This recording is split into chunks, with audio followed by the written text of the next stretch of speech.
everyone, my name is Jenna, but you guys can call me Jen, and welcome back to my channel. Welcome to my September wrap-up. I didn't read a lot of books this month, which makes me kind of sad. As of right now, which is September 29th, I have only read 9 books, and that is my lowest amount that I've read all year for a month, which is still really good.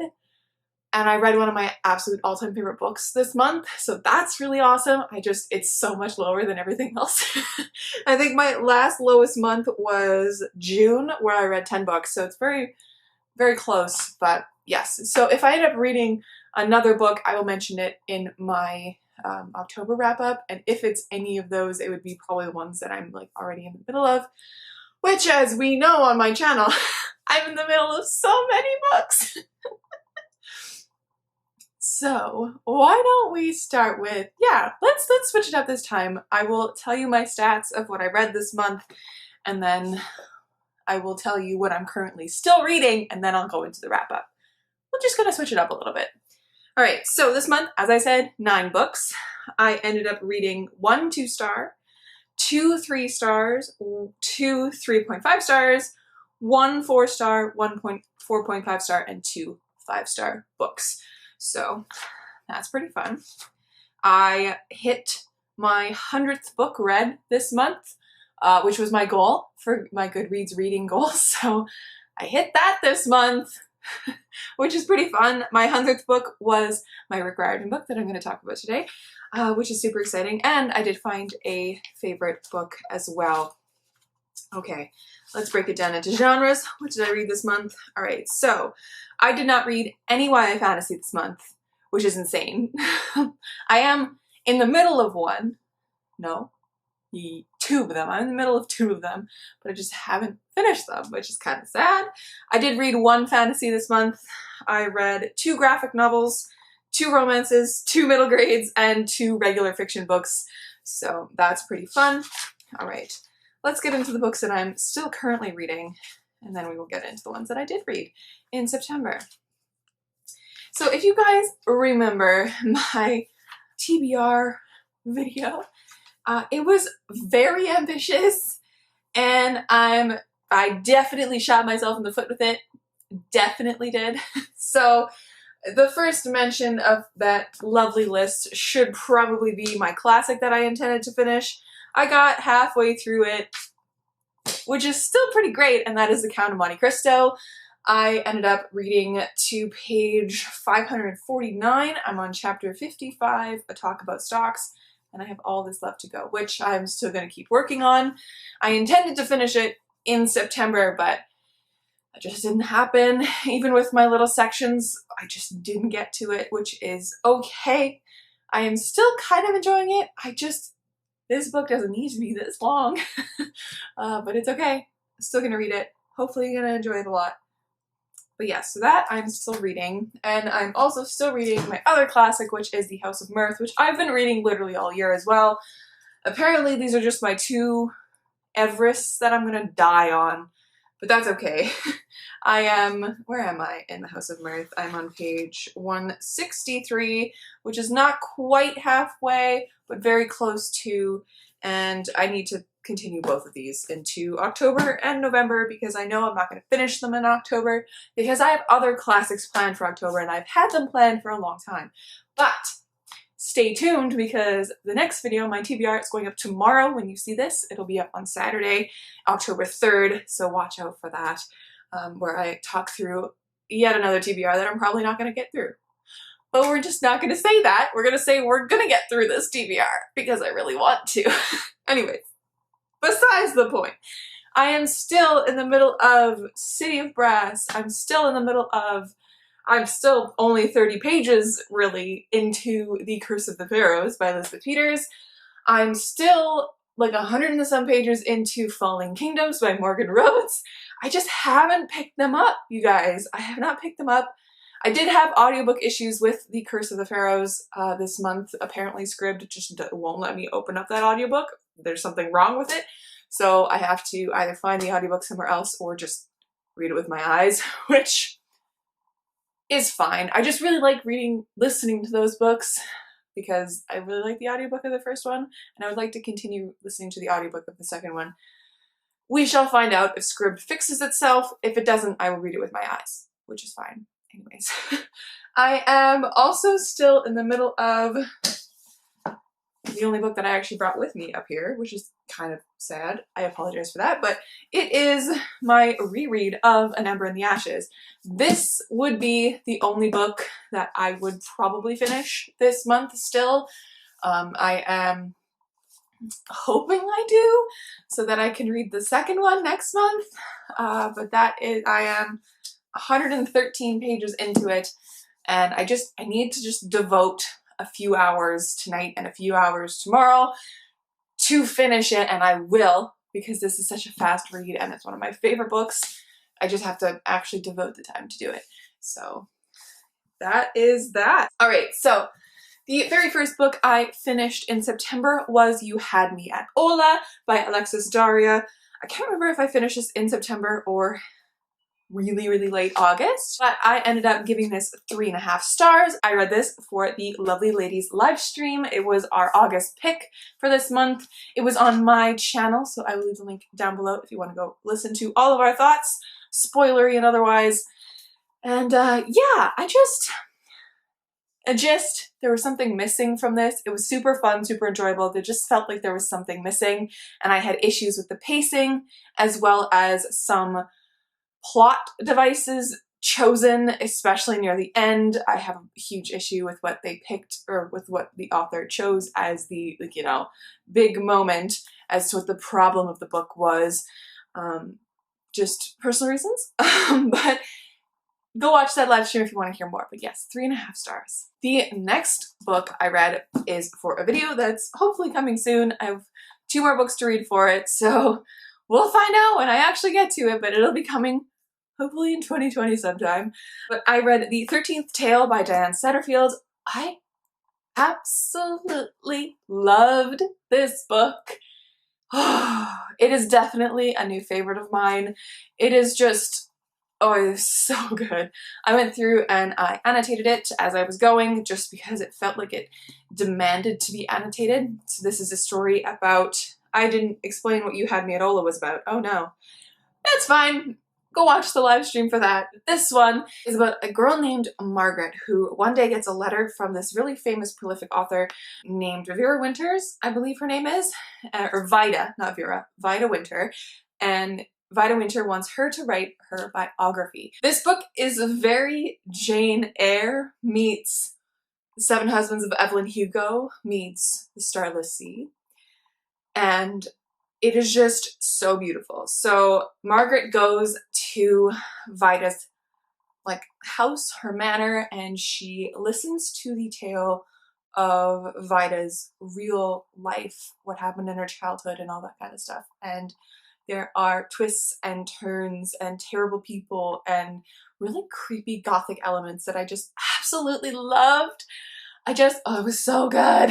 It was so good, and I highly recommend you guys pick this up if you're at all interested. I gave this one 5 stars, so this was my one of 2 5 stars this month, and it is a new favorite of 2020 for sure. The next book I read was my 100th book of the year, and that is The Trials of Apollo, the first one, which is The Hidden Oracle by Rick Riordan, and I absolutely loved this. It was so fun to be back in the Rick Riordan world after the events of the Heroes of Olympus series. You come to this with Apollo, who has been punished by Zeus, and he has been turned into a 16-year-old immortal human boy and sent to New York to meet out punishment, I guess, from Zeus. And so he gets wrapped up in this new prophecy, which is kind of funny because during this, the whole issue is that there is no more prophecy because something's been wrecked during the events of the Heroes of Olympus, and it's kind of Apollo's fault. And so during this, I believe that the ongoing mystery is going to be trying to get back all these oracles and that kind of stuff. So it's really fun and really enjoyable. Lester, that's who Apollo is in this. He's kind of insufferable and kind of the worst, but he's super funny to read from. Like, his point of view is really funny, so there is that. And it just has the classic Rick Riordan humor. It is first person, which I like a lot. It's bringing back the feelings of the Percy Jackson series, because the Heroes of Olympus was not first person, it was third person, with multiple points of view, which was also a really interesting way of doing things, but this just feels so quintessential Rick Riordan, and I really, really enjoyed it, and I can't wait to keep going with this series. But I will say, you cannot read this without reading all the other ones. They are all tied together. Really enjoyed this, and I gave this one 4 stars. The next book I read was for my personal book club with my friends, and that was Ella Minoki by Mark Dunn, and I didn't really like this one. It was our most widely rated book for book club that we have read so far. I gave it 2 stars, my friend gave it 3 stars, my other friend gave it 4, and my other friend gave it 5. She really liked it. And so we had a really great conversation about it because it's just such an interesting concept of a book. I just thought it was really poorly executed. The concept of this book is that it's like I don't even know how to explain it very well. It's a town that on this island, so it has a remote factor to it, and it has been named after Nollip, who is this fictional man who was the man who created the phrase, "the quick brown fox jumps over the lazy brown dog," or whatever the phrase is that uses all the letters of the alphabet in the shortest amount of space. And one day, some of the letters start to fall off of the council building of this sentence, which they've like put up there. And as they start to fall, the council, which like rules over this town, starts to decree that no one is allowed to use these letters in practice anymore. So you're not allowed to speak words with them in it or write with them in it, that kind of stuff. So it is a story about restricting your language and restricting that kind of stuff. And it has such an interesting concept to start with, and I just thought it was done so poorly. It is done in an epistolary style, so that means by letters. So you get the written accounts by the people in the town and the people in the village, which is like about a 2-day walk away kind of thing. And you get like stories from like inside their family, like little snippets of like love stories and stuff like that. But it was just done so weirdly. Like, there were hardly any stakes, in my opinion. I think it would have been done so much better if it had been framed differently, if it had given us a narrative with those epistolary novels in it and like done more explaining, and we had actually gotten to know the town and gotten to know the lore and understood what really this town was, all the people in it, that kind of thing. I think it would have had a better just an effect. It was so short and it was so truncated and ridiculous. Like, we got to a certain point where there were so many letters gone that the council or whatever decreed that you could write phonetically, which allowed you to say or to write the words that you're trying to say, but you're not allowed to say them. And like, it just got to the point where it hurt to read, and you had to read it out loud to even understand what was going on. And then it got to a point where there was only LMNOP left, hence the name of the book. And I got to that point and I was like, wow, he wrote this entire thing just for the joke. Like, he wrote it as Ella Minoki, that's the girl's name, and then he got to the point where the only letters left were LMNOP, and I was just like, wow, this is ridiculous. And I don't know, didn't really like it that much, hence why I gave it 2 stars. The very next book that I read is one of my new favorite books of all time. And if you guys saw the vlog, you know that it is The House in the Cerulean Sea by TJ Klune. This is an easy 5-star. Every second of this book is pure perfection. I just loved it so much, and I sobbed, and I laughed, and it is such a perfect depiction of kids and their antics, even though it deals with magical kids. So this premise is that Linus Baker, our main character, he works at a company that runs a bunch of magical orphanages. He works as like a caseworker. He goes to these orphanages to make sure they're run properly and that the kids are okay. And that's basically his job. He's been there for so long, longer than anybody else really has lasted. It's a meaningless job. He works in like a row of desks with a bunch of other people who don't even really know his name and don't really like him. He's under a super strict like boss person who like doesn't even let them have like personal memorabilia on their desks.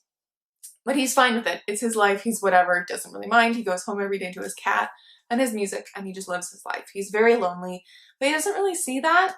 Then one day he gets called up to the extremely upper management, and they give him a case to go scope out this orphanage that it has been labeled as like top secret. Nobody knows about it because of this, because of the kids there. And he's been tasked to go for a month because all of the reports that they're getting from this orphanage are not complete. They're not. They're like completely surface level. Like there's so much stuff left out of them. So he goes and he meets Arthur, who runs the orphanage, and all the kids there. And there's Lucy, who is the Antichrist, which is just a label. He's a little 6-year-old boy who loves to sing and to scare people, of course, but that's just who he is. And then there's Chauncey, they don't even know what he is. He's kind of a blob, but he just wants to be a bellhop, and that's like his biggest dream. There's Talia, who is a gnome who loves to garden. There is Fee, who's a forest sprite. There's Theodore, who's a little wyvern who has a language but like doesn't speak English, but has a language that if you're around him long enough you can kind of start to understand. There's, as I said, Chauncey, who is just the cutest bean. We have Sal, who has been so abused and so neglected that he is terrified of everybody. And if you speak too loudly, he'll panic, transform into a little white Pomeranian. He's just the sweetest. And then there's Lucy, who is just, I've talked about Lucy before, but I just love his involvement in this book. Oh my god. It's just so perfect. And on this island, other than Arthur and the kids, there's also a forest sprite She is a sprite of some kind who, like, her family has lived on this piece of land, this island for so long. Like, it's hers. And she helps Arthur out with the kids, and they're just so precious. And it's a story about doing what's right, understanding what's right, and prejudice and dealing with that, because these poor kids can't even really leave their island because the village that they're like attached to absolutely hates them and is terrified of them just because of what they are. And they don't give the kids the time of day to like let them really see what these kids are. This book makes me so happy. It is a shot of perfection, and just read this. I swear to god, it is fantasy, but it is like the lightest fantasy you can get. It feels contemporary. I just forever will love this book until the end of time. Until the end of time. It is so good. It is just so perfect. The next book I read was the first, like, part 1 of the first Avatar: The Last Airbender graphic novel that came out after the show, which is called The Promise. I read it during one of my like impromptu 24-hour readathons, and I enjoyed it. I ended up giving it only 3 stars though, because as a one singular part of a bigger story arc, there isn't much going on in that first one. It was just really nice to be back in the Avatar world, which I love so much, and I can't wait to read the next ones. I have the rest of them on my iPad, so when I get to them I'll let you know. Then I read an arc for Marissa Miller. I read her When Wicked Runs West, which is her book that was released just recently. So it is about Alice and Dorothy. It is kind of a retelling of both of these very famous stories that we know so well, but in this world that Marissa Miller has created, they coexist in the same world. So there's a signpost in the middle of this world. North is shut off forever. West is Wonderland, East is Oz, and South is Neverland. So in this world we start with Alice, who goes through the rabbit hole, finds this signpost, and goes to Wonderland. She meets Peter Pan, who helps her through her adventures, and she chooses things and does things that get her wrapped up in this whole world. And it is different than the actual story. It starts off very similar, but then it changes. Then we also have Dorothy, who comes in a lot later. She not in the story, but in the timeline of the story. She comes in a lot later. And as well, same narrative. She's got Toto, she lands on the witch, whatever, and she ends up going to Wonderland to find Alice, which is her ticket home. That kind of thing. So it was very good. I enjoyed it immensely. I ended up giving it 3.5 stars. I had some issues with the pacing of the book, mainly, and it just wasn't quite, like, for me as much as I'm sure it would be for a lot of people. It read a little bit like a younger YA book, and it's very accessible, and it was very fun, so I think you guys should pick it up if you're interested in it at all. Then I picked up and finished the second romance of the month, which I read Wicked and the Wallflower by Sarah MacLean. I really loved this book. It is now a new favorite of mine. It is up there with Chloe Brown, you guys. I just loved this so, so, so much. So it is about Lady Felicity Faircloth and Devil. Devil is the king of Covent Garden. He is a criminal. He runs this, like, huge smuggling ring with his brother, Wit, and him and his brother are, at the beginning of this book, trying to mete out, like, a punishment for their other brother because he broke a deal that they have.